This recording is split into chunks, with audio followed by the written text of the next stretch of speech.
have this fantasy in my head that every Sunday night you guys are rushing out to get the new song done. Well, we are rushing out a lot, but we have a long backlog of material, so we are kind of having a slow motion panic attack because we haven't finished all the songs for the year, but we're not on the deadline of having to get the one done that is coming out that week. We're basically, we have a backlog of probably of, I don't know, 20 songs or something now. Or it's a much bigger game of like 3D chess than the Dial Song project has become a much stranger thing than it sounds like on the surface. I mean, I think if we were, there would be an incredibly it would be so sweet if it really was just staying up really late on a Sunday night,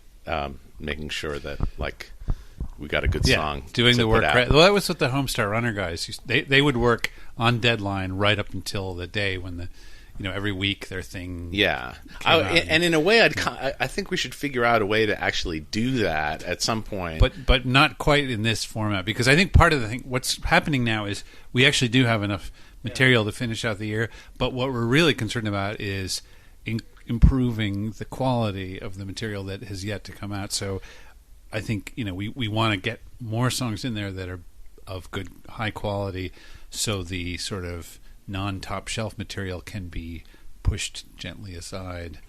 So this is what we're doing now. Is we're it's such a strange culture that we live in now, because also there is this kind of high fidelity YouTube comment section reality to anything. Like, I thought when we started this, the way it would be taken in, it would just be like, oh, this is cool, but of course now all the comments are just like, I like last week's song better, and it's all just about kind of comparing the material to itself, and trying to figure out where to place the material. Like, all the interest and activity is kind of about how to quantify it or qualify it, and it's not really about just taking in the material. I suppose we're in the position of those shows, TV shows we're talking about, where they have an episode every week, but they're obviously, their lead time is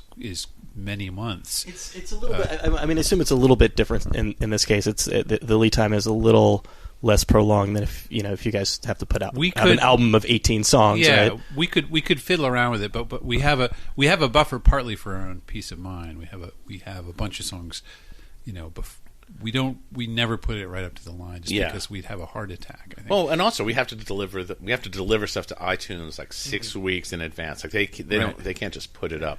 I mean, we don't have the Beyonce bat phone, right? So we have to be at least 6 songs ahead. But and 6 songs is that's a month and a half is a pretty long lead time to kind of figure out what you want to do. Yeah. But the other day I did put out a bunch of index cards with song titles with the songs that are in the works on it, and put like little stars by the really good ones. And, right. And right. You want to sort of there's plenty of time in the year now to make the end of the year really go out with a bang. It's so sad to feel like, I feel like our approval is like so provisional. It's everything's still a test. It's like, right. Well, you failed the audition, boys. That's what. Yeah, I was thinking about this earlier too. I was thinking about just in terms of what I put out in the world, and I assume this is the case with you guys. Like, if you're not constantly getting something in front of people's faces at all times, they don't know that you're doing a thing. Oh yeah, them specifically, like, you could put out in the world, you could promote as much as possible, but if it's not in front of that person's face, like, they might not even know you're a band anymore. Oh, we can even work, continuously for the past 30 years, and there's still a surprising number of people who are like, so where you guys been all this time? Like, what What have you done since Don't Let's Stop? Yeah, exactly. Yeah. I mean, we've literally heard that from people that that's the way. They're like, oh, it must be sweet, being on vacation all these years, I mean, we're there are two things we do. We stay home and write and record, and then we go out on the road, and they're both part of the same thing. Yeah, exactly. Yeah. You don't strike me as people who need, deadlines or parameters just from the standpoint of, again, like you guys have been working very, very steadily. Well, a fixed deadline is actually a good thing, and that helps me quite a lot, because I would just fool around. I work a lot slower if I don't have a deadline. So I know, John is not too different from me in the way he works, but if we get a job, like if somebody says, we want you to make a car ad for us, just the generic, kind of job thing like that is like, okay, that really focuses you. It's not necessarily the closest thing to your heart, but you know exactly what it is you're supposed to do. It's the terms are very set. That's the way it was with the Disney stuff. Yeah, those were actually we were actually recording whole albums essentially on deadline, because they would present like delivery dates that they needed it by, and they were totally not kidding. Right. So whereas we're kidding. Yeah. Well, what's interesting is that I think from the moment we got off of Elektra, a couple of things changed really for the better for us. I mean, and they're so knotted up together, it's hard to know like which thing was the most influential. But basically, we started taking on outside work, doing like work for hire for television, like we did incidental music for Malcolm in the Middle, which was a huge weekly assignment, like with crazy deadlines and literally just sort of pounding out music. Some very good, some incredibly ungood, but it all sounded like music. And at the same time, home computer digital music making technology just really jumped up from being kind of like making your demo with a drum machine to actually being able to almost capture like all the eccentricities of a demo recording and export it directly into a finished piece of recorded work, which was fantastic. That really, I think, was a very exciting. It's really exciting when I think about how many years we just toiled in this sort of precious demoitis world, trying to figure out how to keep some fragile idea from getting destroyed by a fancy recording studio, and often kind of failing. And then, the final thing is just, just having. Not getting out of the thing of making an album every 2 years. There was this thing where we were just. It does kind of freeze you up to think like this is the only important official music we're going to be making for with our name on it for 2 years, which was the kind of write, record, tour cycle of the major label deal. So all those things kind of happened around 2000, and since then it's just been this very kind of loosey-goosey world. So thank you, Napster. Does it feel to some degree like less important, or less, I guess, less like historical? There's a difference between, again, taking this long process, putting an album together, and then this just being your album forever, versus, again, we're putting out 52 things this year. Right. They might just kind of sort of exist on the internet for a little while. I think, as you maybe can infer, we're still completely uptight about the keeping the quality control together. Not that, nothing to say about whether we're successful. I think, if I could somehow stand on the outside of this project, I might see it differently. But I feel like we are doing good work, and we're really, really concerned about doing good work. And in the same way that we're saying, like, you're judged completely on the basis of your last thing you did, that we still take that idea very seriously. We don't.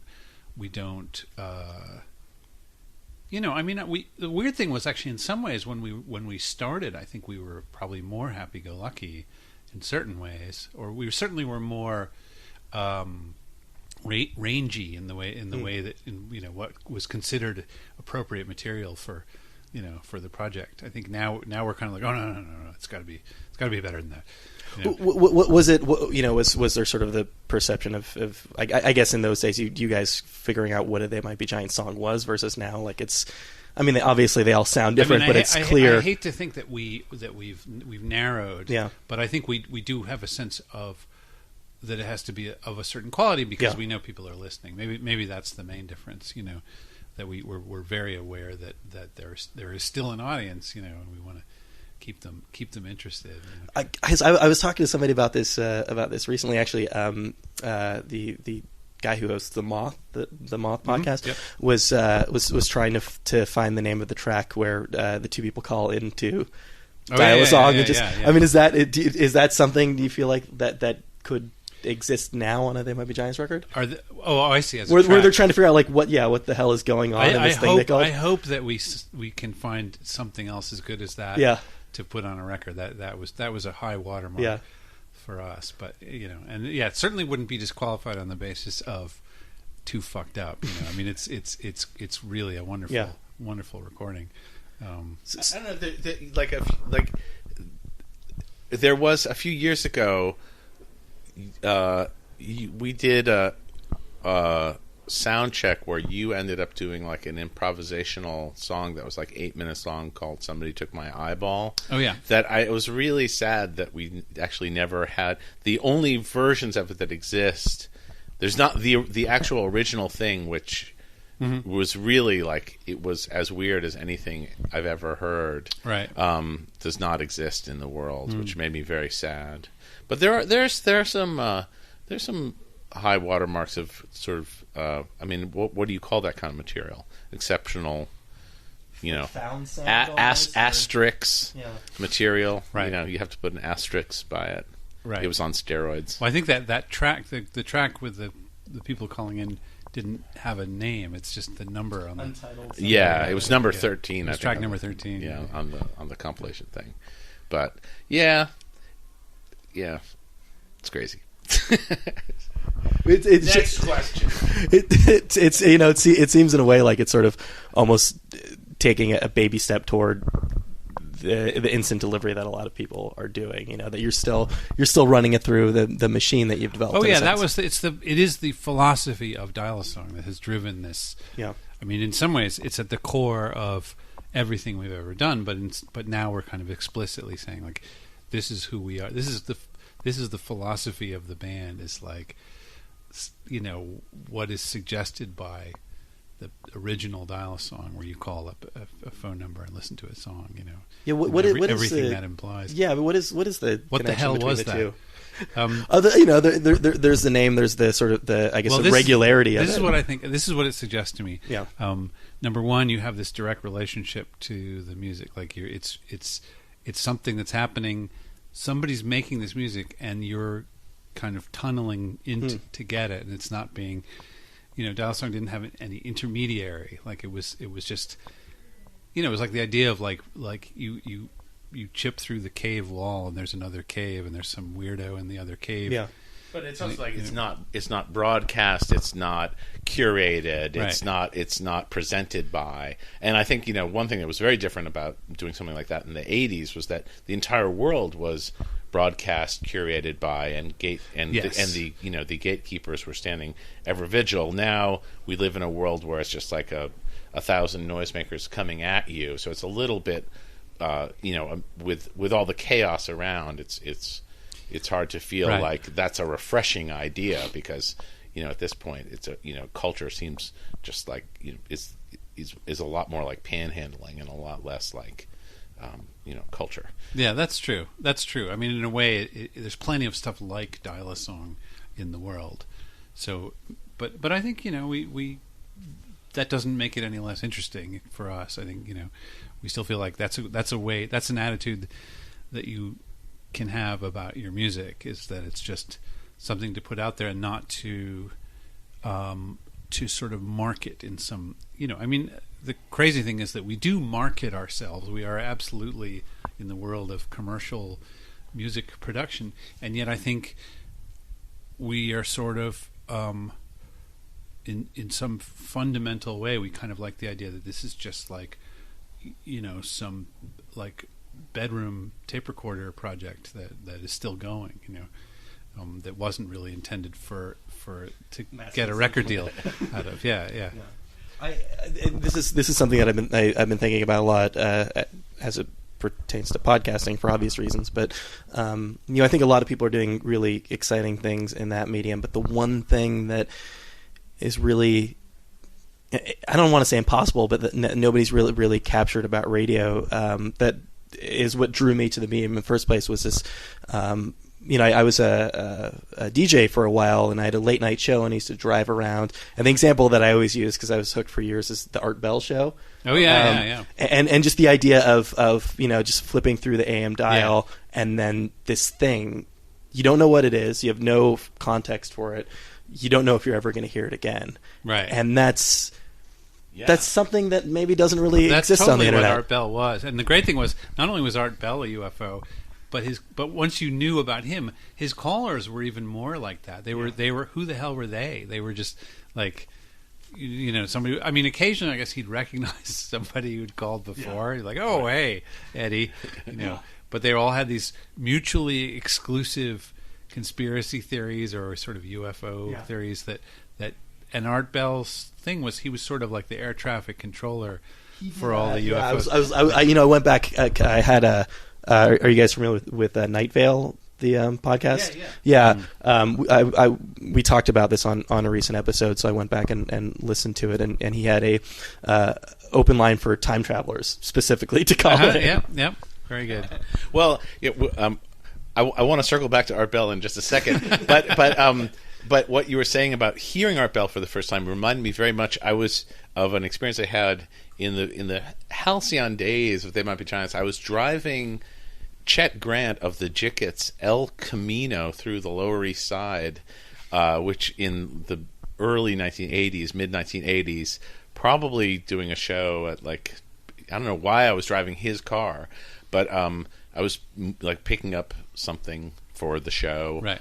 That we were doing with the Jickets, and which was a crazy band that we worked with a lot. We opened for them a bunch, and the song "We Built This City" came on the radio, and it was the first time I had ever heard the song. It was a brand new song, and I think it might have even included a novelty open where it actually name checked the radio station that was being played, and it might have been WNBC AM or something like that, right. And it actually, because there's an AM radio in this El Camino, and I remember I actually pulled over the car because I thought I would never hear the song again, and it just seemed like such a strange piece of music. It seemed really, really commercial in this sort of Christian rock kind of way, right.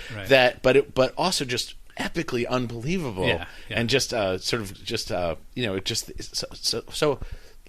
audacious as a song. You thought it was so bad that it would just fall off. I just didn't know. I thought my head was my head was imploding, and it just, when you were saying that thing about Art Bell, it just reminded me of that experience completely, because it was, and then of course it just became a ubiquitous song that everybody knows, and I guess now. A couple of years ago, I saw that there was a list of the worst songs of all time, the worst, and it shows up on that, which kind of makes sense. Yeah, it's in this category of it can't be an obscure song, I guess, if it's the worst song. Yeah, it's got to be. People got to know. There are plenty of bad songs that nobody knows, right. But it's funny to, and then. And we'll get back to Art Bell in just a second. I didn't intend to specifically talk about Art Bell. I don't know. I was in Spotlight. I was in Art main Bell. drag guitar in Brooklyn a couple of years ago, and I was looking to buy an amplifier, and they had this Marshall head, a big amplifier, and it was actually a really good deal, and it was a kind of a very specific kind of amp that I was very interested in getting. And then I realized it had kind of road tags on it, and it had previously been owned by Marty Ballin of the Jefferson Starship, and my wife actually forbid me for buying it. Yeah, really? She was like that's that's not coming in our door. Yeah, she was like, you don't want a Jefferson Starship. You don't want to make music in the tradition. What if that's communicable?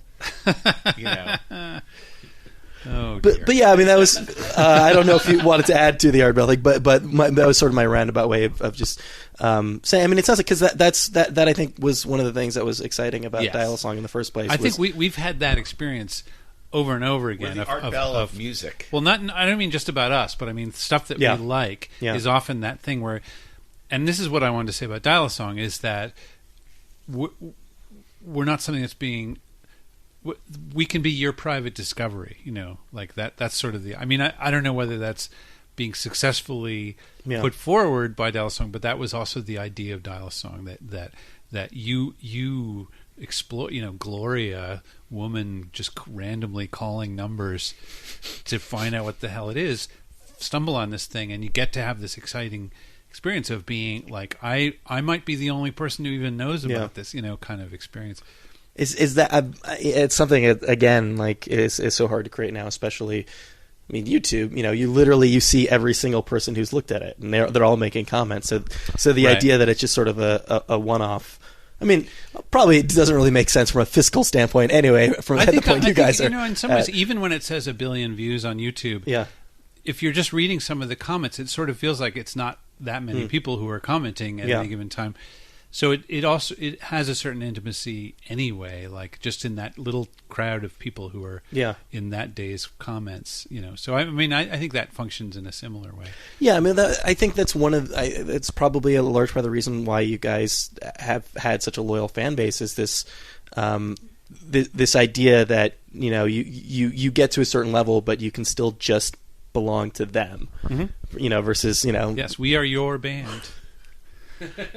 Well, that's a tricky bit of business in the culture, though. I mean, when I think about being in college, I remember there was this whole controversy around XTC going mainstream, which was such a comical idea in retrospect, because XTC never came close to even succeeding. Did they have a radio hit? Dear God, I think. Oh right, but no, but this was years before that. Before that, But this is back when they were like truly just kind of moving out of sort of the opening slot for U2 into just maybe headlining their own shows. But it was this classic, suspicion of the thing that's double cool kind of moving over. I mean, there's a part of rock culture that's actually kind of dead at this point because there just isn't even enough. It's hard to even differentiate. Everything's so marginalized. There is no big time in music anymore. But so it's kind of like it's like what is that? What is that expression? Two bald men fighting over a toupee or something like that. Oh yeah, who said that? I don't know. It was fun. I just heard it. I'd never heard it before. Maybe it's something that people have been saying for decades. No, I just heard that expression, and it was I'm forgetting. I want to remember what that was about. It's like that. That's what music's like. It's like that. I mean, one of the things that's been fascinating me about the internet recently. Again, I think Night Vale is a good example of this, wherein you cannot have heard of something. And the minute you discover it, you realize that there are millions of people. Like how deep these specific subcultures get, but how blocked off everything are. And I don't know, maybe you guys are a bit of a precursor to that. This. Well, here's the other part of that, which is, I think there are a lot of bands that I won't mention their name. I'll whisper them into the microphone. That have a sort of cult quality, but that is partly based on this sort of insider status. And I feel like this kind of crystallized for me recently. Like I was thinking about these particular bands, and I'm not going to talk about their name. Are these like fancy, pretentious art school rocker kind of bands? Oh, maybe, yeah. Double could be cool? That. Could be that, yeah. They don't need no publicist. Like exactly. And part of the idea is that you're either in or out. Like if you get it, or you're a square. You know. And I think that was another thing that we deliberately avoided. Like we really didn't follow that particular course because part of it would have involved not ever cracking a smile, like having a total like straight faced like this is a very important thing. And I don't think we certainly didn't feel that way about it ourselves. We felt like everything is Are you speaking about a metaphorical smile or an actual, like holding a? I would say really it's holding like a pose. 80% metaphorical in that expression. You guys, you guys really went in the exact opposite direction. When I, like many people my age, remember you from the Tiny Toons show, and sure. You do. I mean, when you start doing albums for kids, that's running in the complete opposite direction of that, right? That's really saying to people, like, this is literally for anybody who can listen to music. Yeah, I mean, that wasn't why, but I think we were sort of thinking, that we couldn't really fake that, but B, I don't. I think maybe in fake what? Being like being cool, being like the band that's the reason why you should like us is because we're so damn cool, And if you're gonna fake anything, man, you should definitely fake being cool. Well, but then it would still be fake, Yeah. And I mean, not that, apparently there's a great story about the Beatles meeting Elvis, where they suddenly realize like he's going to realize that we're silly. Yeah. Like as soon as he sees us, he'll know. So I think that there is a thing where nobody ultimately is everybody knows they're ultimately not cool. But I think there are bands that successfully put out this thing, and this is their part of their platform. Is like, that's what you're buying into. And I realized, I think we realized early on that we couldn't do that, and we didn't want to do that. We didn't like that. Getting back to this idea of exposure, and you had briefly mentioned before. I don't know if this was a specific example, but you had mentioned doing a car commercial, recording something for a car commercial. Yep. Was that, punk rock roots or anything else? Was that something that at some point in your career that you wouldn't have done? Yeah, we declined to do an ad for Crazy Eddie in the 80s before I think we didn't even have a record out. But the thing is, I want to get back to Crazy Eddie. Yes, yeah. Well, I don't mean to interrupt. Finish your thought. Well, this is a parenthetical thought that you're having about this idea of selling out.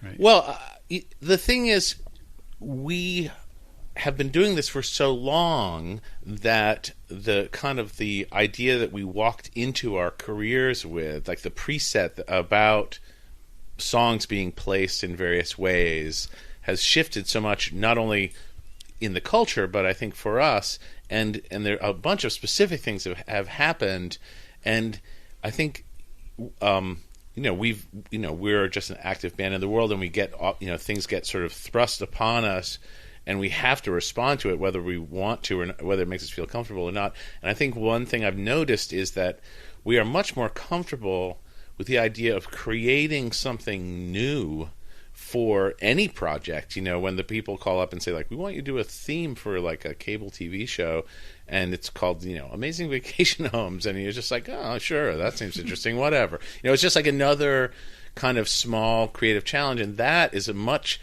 not something that we like wrestle over or think about, and it's actually not even something that we necessarily like do for the money, because the money's not like usually that great. It's just even something like Malcolm in the Middle. Like Malcolm in the Middle was a demo. Like the actual song was just a demo for a pilot.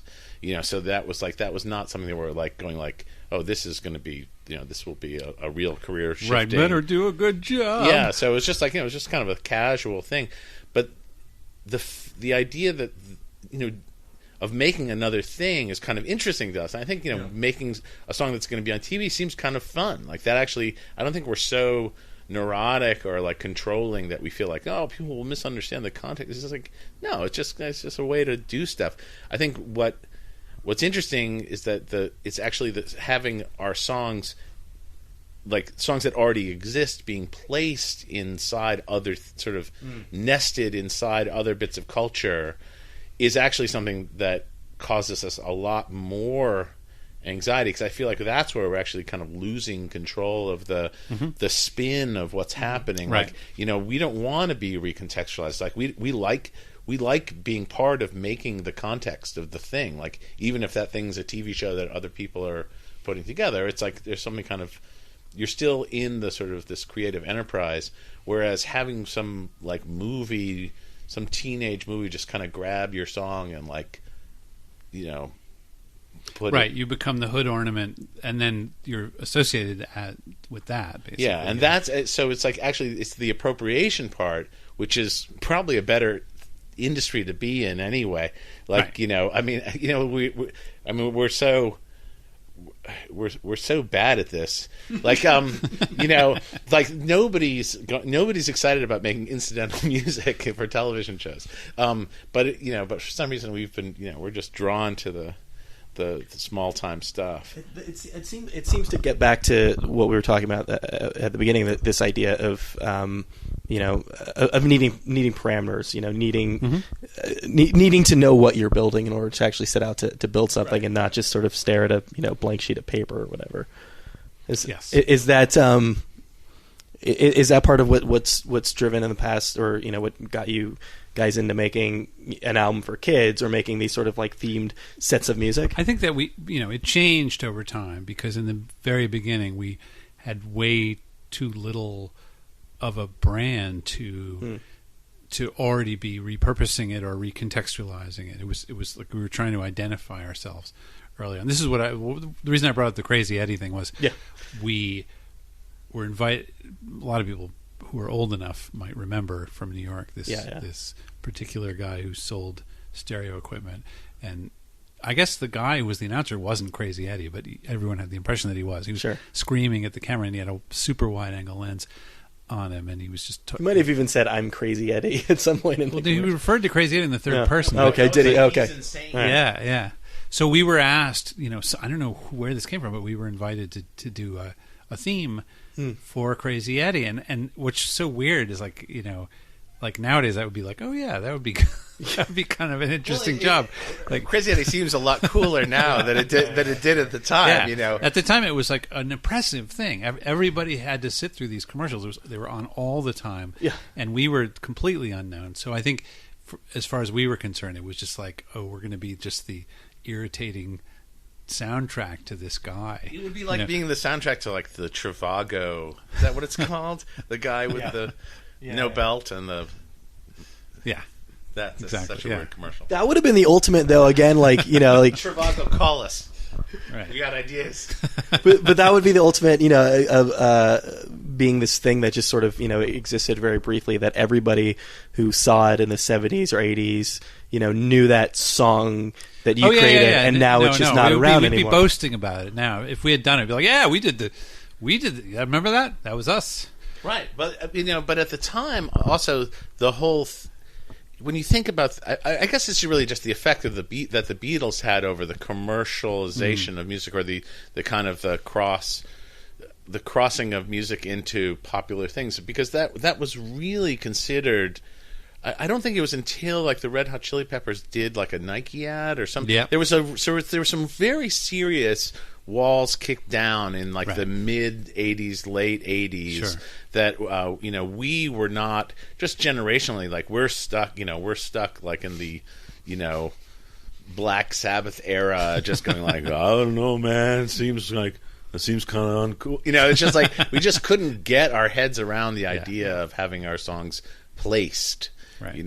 And ultimately, like these days, people just think of it as like that's the way you find out about new stuff. Like that's there are bands, new bands that would be like the best day of their career. And that would have been true in 1950 as well, but it just wasn't true in 1980. Like but it's also just so strange. Anyway. It seems like the new. It seems like the new Dial Song project is sort of the closest to kind of stepping away from your brains for a little while in terms of like, or at least in terms of like these sort of preconceived notions that you've had. Well, it's just a new kind of format. I don't think it's a drastic departure in terms of where we're coming from or what we're trying to get across, but it's a new and interesting way to work, and it might turn out. I mean, as John was saying, like we're getting these weekly reports back, and it might sort of feel like eventually, well, maybe this. I mean, there was something nice about putting out an album all at once, which is that people would be swamped with however many songs, and then they'd sort through them and kind of make sense out of it. But now it's almost like there's this forensic dissection going on, and it could be good or bad. Yeah. We've had experiences in the past where we put out material before the album that it kind of blew up in our faces a little bit, because people, as good as the songs were or as good as the album versions were, the fact that we'd put out previous versions sort of undermined the impact of it a little bit, and this isn't that, because these are the exact same recordings, but it's just it's every way you work is different, and you don't know what it's like to be on the receiving end. I don't know what it's like to be a fan of them. I mean, I would love to I'd love to not be me and actually just listen to the songs. And I like these songs so experience. much. I wish I could just listen to them as a fan. Exactly. Well, the thing I really adore about this whole Dial Song project for the 2015 is just the idea that every week there's another thing to just kind of contemplate coming from the band. It's like it I can already I feel like it is not important to me that like every song we do be better than the previous week's song, but it does excite me to see how animated people are and just like how delighted people are, because I feel like as much as I love making albums, it is sort of a lost format at this point, and the way people like take things in and sort of just the way people live on their computers, it's like people live on their computers with social media, and that's the way they take in culture is through social media, and having something like this just puts us squarely in that place, and that's a fine place to be. I mean, it seems like it's appropriate to this crazy moment that we're in. I assume too.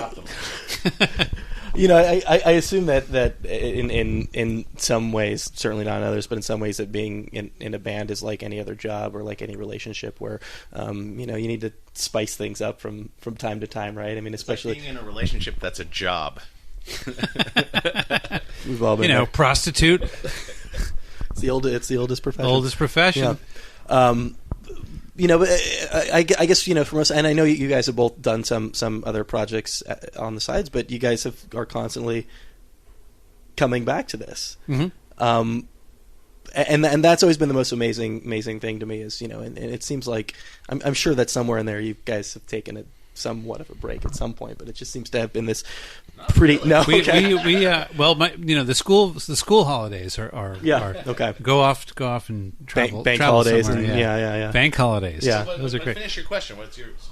I mean, you're just saying like, how do we stand? Well, yeah. I mean, that's part of it, and there was like a mind melt. There was a mind melt moment here where you literally did a parenthetical to a thought that he was having. We've done interviews before. Yeah. So. Well, I know. That's what I'm saying, but it's like for most people, the way to sort of get out of your head and to sort of breathe some air into it is just sort of like.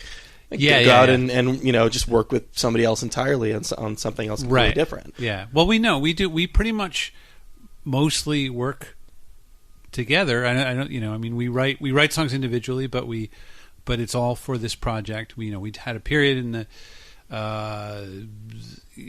late 90s where we each did some solo projects. Yeah. But this has been John and I are going to be associated with another like after we're dead, I'm sure. That's just what it is. I think we're lucky. We figured out a really good sort of method of working together, and it's very easy. It's a very easy relationship. Yeah, I mean that's a that's a thing that I keep coming back to, and you don't, as somebody who writes, you don't have that opportunity as much, but you need somewhere in your life you need collaborators, you need partners, whether it's like again like a relationship or a band or some sort of project you're working on. Like it's almost impossible to do anything totally on your own. Well, I think the music culture doesn't give a lot of doesn't dwell a lot on creating a supportive environment or that it's an interesting thing because obviously it was really good that Ringo Starr was in the Beatles. You might say music culture does more than other, like there's a great man theory in almost every department except for music, where you have this paradigm of the band, which only really started with the Beatles. I think. But it goes both ways, because I think the thing is there's so much hero worship of individuals in rock music, but anybody who's in a band knows that cooperation's a really big thing, mm-hmm. and then the sort of layered on top of it is the final weird gang power of like something like the Beatles, which is like, but that's just like a four-headed god kind of thing, right? Two and a half or three great men, right? I mean, that's what people. No, but I mean, in a sense, it's a band, but people still single that out. People still want to look at the Kinks and try to figure out if Ray Davies was a genius in that band. It's like, that idea still plays in there. But as I think Flans said this, like every band has Ray Davis. He's brilliant. I don't know how to say his name. I thought you were good. That's an English thing. That's a weird. Oh, okay. I thought you were actually you were dissing him in a subtle and interesting way. Yeah, Ray Davis. He's a genius. No, I was going to say, like, and I think John originated this thought, is that every band has a Mike Love, which is like the guy who apparently doesn't get to be called a genius, but when you look at the band and the work, you realize like there couldn't have been a Beach Boys without Mike Love. Well, somebody actually wrote this book about sort of about director-star partnerships, like collaborations, which is like an interesting thing. I mean, like one thing about our collaboration is that we are often just functioning as the editor, or sort of like the first. Not even editor is like too big a word, because it's much more gingerly approached than like an editor actually has like sort of can tell the person what to do, like, but there is like this sort of first audience thing about what we're doing, and then there's also like this. I mean, there's so many different dynamics in being when you're in a duo, it's always just this crazy contrasting thing, like whatever we might be exactly like on 90% of the stuff, but whatever that 10% difference is going to be the thing that defines us as being different. Like, I think that the truth of it is there's a ton of aesthetic things that we completely are unified with one another on, and that is why it works. Like, it's very easy for us to sort of roll down the road and it's not just because we're so damn cooperative, because I don't think either of us are particularly actually cooperative at all. I think we're actually both really like super willful people with really big ideas about. Well, I think also like even if Linnell, even if you're on your own, I think you find things to disagree with yourself about. You know what I mean? Like there's always that you're like yes, no kind of feeling about. The voices in your head. Exactly, yeah. Well, that's the other side of it too. Is you need somebody to tell you that you need to stop beating yourself up over that thing, or to sort of push you to maybe put that thing out into the world. I mean, that's in a lot of ways we're our own editors in that we start beating yourself up. I think is also underappreciated. There's start beating yourself up. There's start beating yourself up, which I think plays into Flans, what you were talking about a little bit of like. Of actually being somebody's editor, but also I think there's just sort of like idea of like, oh yeah, I had this dumb thing. I don't think it's worth anything. You're right. Somebody else sort of. Oh well, that's why we can't be in a band together. I mean, ultimately, I think the strange thing about They Might Be Giants as just a project in general is that we have found that in a way having all these small outlets for what we're doing is a real invitation to do interesting work, and it's like sure, maybe if the stakes are really high, like you'll come up with something. I mean, I feel like Birdhouse as a sonic thing benefited from all the weird Saturn V magic that like a major label deal could like pour into a song. Like there was a really good I actually heard the demo of Birdhouse in Your Soul yesterday for the first time in many years. Which one? It's the Dial-A-Song demo. Oh, okay. That's got a completely different set of verse words. Oh, wow. It was actually, I'm pretty sure it was the thing that was presented to Clive and Alan. Right. Well, there were two. Simply put, it's not the super short one. Right. There was one where, because this is my memory, it's like there was the original demo, which I think they'd heard, and then I put together this thing which is like, oh shit, we got to make a nice, like, right. It's an super official, shiny one, and I flipped the drum beat around, so instead of going, snare kick, it went kick, snare, and these guys listened to it and they were like, you wrecked it, you ruined it, and it was really interesting because I thought I was making it sound more like official. You know, like right. Anyway, it's infinitely less tricky than the super short one. Right. In a lot of different ways. Right. I think ultimately, like, working with those guys was actually a great learning. Well, in that particular way, that was really good because they were like, you really want to take what's interesting about what you're doing and focus on that, amplify it completely. Exactly. Yeah, it's a rare thing with a major label, at least in those days. It seems like. Well, we can wail on major labels all day long, but it's or producers. But for them to actually just say, let's talk about some other producers. No, they were very creative producers and everything, and I think the fact that they had a ton of hit records is sort of testament to their thing. I mean, they were guys. They were really into eccentric sounds. Like, I think their whole notion was that like a song has got to make like a really bold original statement, and that's never a mistake. When you meet the producers, like, it's really good when it sounds like something else. That's like the sort of stinking thing, which you can hear on the radio all the time. Yeah, they get somewhere, but they don't really get everywhere. But anyway, I mean, like, I think it was great to have that experience, and to a lot of people, maybe like just knocking it out of the park like that is like the only thing that matters. I mean being there are a lot of people in the world who just want to be famous. But if you want to make interesting work, sometimes it's kind of interesting to lower the bar. I guess that's the thing. It's like, for us, I think we find that if we actually just have like a good excuse to make more stuff, it's just like that's we're going to do some good. We'll figure out a way to do some good stuff. I think lots and lots of artists have this experience where they do something that's like a side project that totally lights their fire, where they're like, I'm just goofing around, and then suddenly it's like, I remember why I like music now. Like, it's like, this is the part I like, not the big shiny part. You said something, and I don't want to skip over this because I think this is pretty fundamental. That this moment when you tried to make in a sense, sort of a pop song that appealed to these big producers. That's when, like, you realize that your idea of what made a super popular song was the complete opposite. And I think there's something in that. Usually our impulse was good, which was we were like, we have no idea what people like. Yeah. We're never going to figure it out.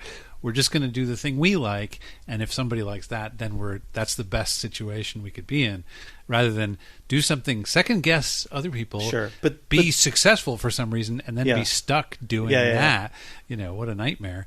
The dynamic changes when you get fans, right? When people are expecting something out of you. Asshole fans, yeah.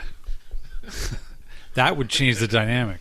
No, I mean, when there's an audience, though, you get what I'm saying. You want fans who like what you like. You want the fans to be you. But who's? I mean, I'll just be contrarian. Like, who's got bad fans? I mean, nobody. I can't say their names, but I mean, there's not a band in the world that has like, there's no such thing as a bad. I mean, what's a bad fan? Well, this is. I mean, I would just, without actually getting mean about other artists, I think there is this idea that we've talked about, which is people who are who are liked by everybody but loved by no one. Who just have. Those are very peculiar bands. You mean like the Pointer Sisters, or? I mean the Pointer Sisters. No, I didn't. I wasn't thinking of them. But I'm just saying, they had like a million hits on the radio. Yeah. But like I don't think anybody's like, oh my god, I've got to see. Like, I love the Point or Heart. Right. I mean, things Heart in the '90s. But often things that are sort of massively successful have that quality. I mean, they often do have a core following of obsessive people who really like them. But then I would say, there's other things. There's a thing you have a sense about, which is that there's stuff that is just kind of tolerated by everybody in a way, like unoffensive. Unoffensive. Unplug the microphones and say who you're thinking about. I'm so trying. At this point in the conversation, the members of They Might Be Giants discussed bands that are liked by everyone but loved by no one. The contents of this discussion are now forever lost to history. Probably should wrap it, but I want to gossip more. Yeah, well, we can do that, but we should finish the interview. I want to since we're out of time, I want to suggest, like, as you guys push towards the end of the Dial song, I think you guys should get as frantic as possible. I want to see some like bust it out, like turn it up to every day. Yeah, well, every day. or even like I want to get some like like live in the studio. I want to see you guys write that final song in person. Right. Yeah. No, the last song will be New Year's Eve. Like exactly. have a big like songwriting party. Yeah, it'll be a live improvisation. Yeah. We make up the song on the spot. Right. We actually did that. All you need is love. We did. Remember, we did a recording years and years ago where we just made up a song while the tape was rolling.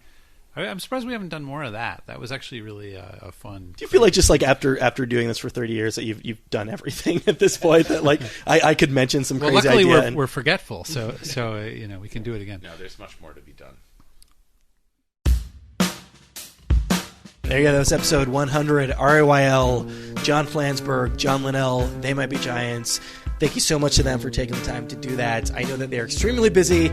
They brought back the Dial-A-Song project. They were doing one song every single week for this entire year. So I'm glad that they set aside a little bit of time to do that. I know I like to over-explain any sort of technical difficulties that we may have had during the show at the end of the show, and this will be no different. So I have this tape recorder that I plug two external microphones into, and that's made it difficult from time to time. For the most part, usually when I go out and do these interviews, it's me sitting down and talking to somebody one-on-one, but every once in a while something will come up and I will have to interview multiple people. And I explained this to John and John at the top of the interview by way of talking about the Birthday Boys episode, where I walked into a room and there was an entire sketch comedy troupe of like 7 or 8 guys, and they all had to share one microphone. That's why there was a little bit of a Birthday Boy mention there at the top of it. They are fans, by the way, Birthday Boys. They Might Be Giants are in fact fans of your show. I explained this whole thing to them. They took it with stride to the point where they both just grabbed the microphone, and I kind of sat on the couch between the two of them and took it from Flansburgh when I wanted to talk, which wasn't that often. These guys are professionals, and I think it was for the best that I didn't have to be on the microphone that much. Absolute pleasure speaking with them. Oh, and so you probably picked up on that weird thing that happened toward the end of the interview. That was an actual thing. There was. Before the interview started, as they were eating their lunch, there was a little bit of smack talking happening, and it all came around full circle. By the end of the show, they actually both switched out their microphones to do a little bit more band smack talking. I will not mention any of the bands that were mentioned here. We will consider this sort of, I guess, like the Nixon tapes. Those will be forever lost to history. But thanks to Jesse for helping me patch up that hole. Thanks to Sarah at Girly Action for setting that one up. I've been hassling her for a very long time to get this interview. I wanted to get somebody who has been very near and dear to my heart, somebody who I've looked up to over the years. I was thinking back to my formative years and the people who really influenced me, and I figured it was either going to be Ricky Henderson. I don't know how to get hold of Ricky Henderson. I don't know if he does interviews. I'm sure they're fascinating if he does. Some sort of probably obscure skateboarder from the early to mid 90s, or Speeds from Arrested Development. And now, as I'm saying this, I realize that it probably actually would have been pretty easy to get Speeds. So I don't know, maybe that's something for you guys to look forward to for episode 200 of the show in about 2 years or so. Hope you liked what you heard. Thanks, everybody. Thank you so much for listening to the show over the years. Thanks to all the new listeners. I know we're getting a bit of a push over at iTunes and a couple of other places. If this is your first time hearing the show, I have some extremely good news for you. There are 99 other episodes for you to listen to. And you should listen to them all, because we're like serial. It's very important that you get the overarching narrative from episode 1 to episode 100 by the time that episode 101 rolls around next week. You can find all of those shows over at rwildcast.tumblr.com. And it's episode 100 week. We've put a lot of other exciting things over there. I asked our wonderful producer Brian to pick his top episodes. So he picked 10 out of 100, and I've done a little bit of write up there. So if you haven't heard the show before, that's a pretty good place to start. Also, we went back and asked all of our past guests to pick a song to as in keeping with the title and kind of sort of the loose theme of the show, to recommend a song to people that they may not have ever heard. So we put together a Spotify playlist that you can find over on our Tumblr site.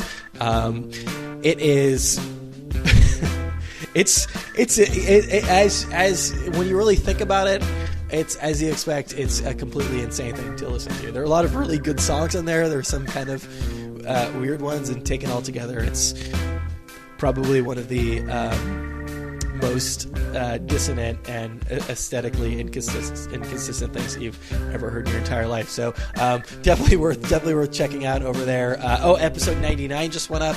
I put that up a couple of days ago. I took some scraps from over the last couple of years. I think there are 4 or 5 different episodes in total, things that for various reasons, which I explain in thorough and very painful detail why they didn't make it into their own episodes. But those have all been weaved together through my extremely rudimentary audio editing skills and put together into episode 99. Dick Gregory is over there.